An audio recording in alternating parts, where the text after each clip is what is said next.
I always try to make the point that Donald Trump isn't the cause. Donald Trump is like the consequence of something.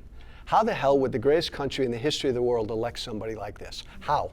Democrats lost one of their largest voting groups after NAFTA.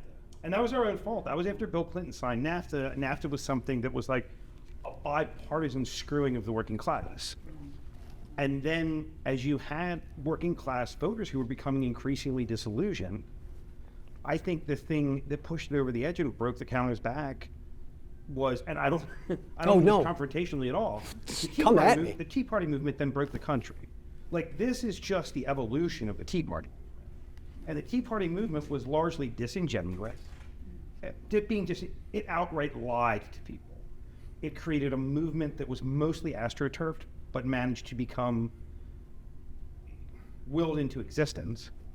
And it told working class voters who had traditionally been a Democratic constituency to vote Republican because they should be concerned about debt, because they should be concerned about the national debt and a number of other things. It was the beginning of grievance politics.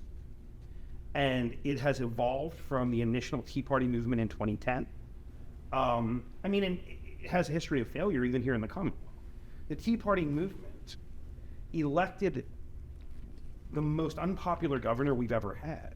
By the time he was chased out of office 4 years later, he was the most unpopular governor in the country, but he did what we see going on now writ large at the federal level, and that was, it was giveaways to corporations, giveaways. So this is all economic, but we've tricked, and a lot of this had to do with working class voters feeling betrayed, and from there, it's not just the working class, but you start to see the rise of grievance politics, which sort of culminates in Trump. That's my view. So, and you make some great points, and they're coming from the Tea Party, a lot of truth in what you say.